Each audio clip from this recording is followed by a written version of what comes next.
ಶಿಸ್ತು ಸಮಿತಿ ಮೊನ್ನೆಯಷ್ಟೇ ಐವರಿಗೆ ನೋಟಿಸ್ ಅನ್ನ ಕೊಟ್ಟಿದೆ. ಇನ್ನು ಯತ್ನಾಳ್ರನ್ನ ಈಗಾಗಲೇ 6 ವರ್ಷಗಳ ಕಾಲ ಉಚ್ಚಾಟನೆ ಮಾಡಿದ್ದಾರೆ.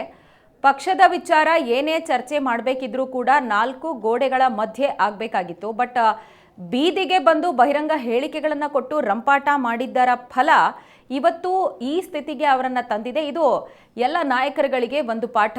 ಇನ್ನು BY ವಿಜಯೇಂದ್ರ ಅವರ ನೇತೃತ್ವದಲ್ಲಿ ಪಾರ್ಲಿಮೆಂಟ್ ಎಲೆಕ್ಷನ್ ಆಗಿದೆ. ಎಲ್ಲರನ್ನ ವಿಶ್ವಾಸಕ್ಕೆ ಪಡೆದುಕೊಂಡು ಮುಂದೆ ಹೋಗುವಂತಹ ಸವಾಲು ರಾಜ್ಯಾಧ್ಯಕ್ಷರ ಮೇಲಿದೆ ಅಂತ ಸಂಸದ BY ರಾಘವೇಂದ್ರ ಹೇಳಿದ್ದಾರೆ.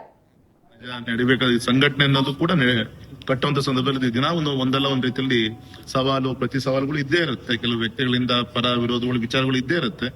ಎಲ್ಲರನ್ನೂ ತೆಗೆದುಕೊಂಡು ಹೋಗುವಂತದ್ದೇ ಒಂದು ನಾಯಕತ್ವ ಅಂತ ಹೇಳ್ತಾರೆ. ಆ ವಿಚಾರದಲ್ಲಿ ವಿಜಯೇಂದ್ರ ಅವರು ಯಶಸ್ವಿ ಆಗ್ತಾರೆ. ಸರ್, ಮಿಶ್ರ ಪ್ರತಿಕ್ರಿಯೆ ವ್ಯಕ್ತ ಆಗ್ತಿದೆ. ಒಂದ್ ಕಡೆ ಸಂಭ್ರಮ ಆಗ್ತಿದೆ, ಯತ್ನಾಳ್ ಅವ್ರನ್ನ ಉಚ್ಚಾಟಿಸಿರೋದು ಅದೇ ಜಿಲ್ಲೆಯಲ್ಲಿ ಸಂಭ್ರಮ ಆಗ್ತಿದೆ, ಬೇರೆ ಬೇರೆ ಜಿಲ್ಲೆಗಳ ಸಂಭ್ರಮ ಆಗ್ತಿದೆ. ಇನ್ನೊಂದ್ ಕಡೆ ಶೋಕನು ಆವರಿಸಿದೆ ಬಿಜೆಪಿ ಒಳಗೆ. ಈ ತರದ್ ಆಗ್ಬಾರ್ದಾಗಿತ್ತು ಅಂತ. ಯಾವುದೇ ಕಾರಣಕ್ಕೂ ಕೂಡ ಯಾವೊಬ್ಬ ಸಾಮಾನ್ಯ ಕಾರ್ಯಕರ್ತನು ಕೂಡ ಸಂಭ್ರಮವನ್ನ ಆಚರಣೆ ಮಾಡೋದು ಸಂದರ್ಭನೇ ಇಲ್ಲ. ದುಃಖ ಪಡುವಂತದ ವಿಚಾರ.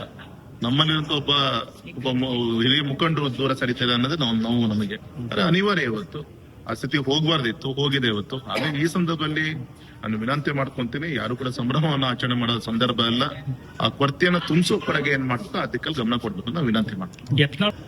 ಎರಡ್ ಮೂರು ಬಾರಿ ರಿಪೀಟ್ ಆಗಿದೆ, ಎಸ್ಪೆಷಲಿ ಯತ್ನಾಳ್ ಜಿ ಬಗ್ಗೆ ನಿರೀಕ್ಷಿತ ಅಂತ ಅನಿಸುತ್ತಿದೆ ನೋಡಿದ್ರೆ. ಯಾಕಂದ್ರೆ ಕಳೆದ 1 ವರ್ಷದಿಂದ ಆದಂತ ಬಹಿರಂಗವಾದಂತಹ ಚರ್ಚೆ ವಿಚಾರಗಳು ಎಲ್ಲದೂ ಕೂಡ ಗಮನಿಸಿ ಹೈಕಮಾಂಡ್ ತೀರ್ಮಾನ ತೆಗೆದುಕೊಂಡಿದೆ.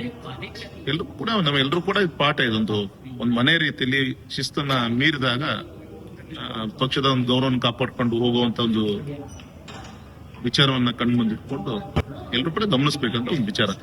ಸರ್, ಇಲ್ಲಿ ಯತ್ನಾಳ್ ಒಬ್ಬರೇ ಇರ್ಲಿಲ್ಲ, ಅವ್ರ ಜೊತೆ ಒಂದು ಟೀಮ್ ಕೂಡ ಇತ್ತು.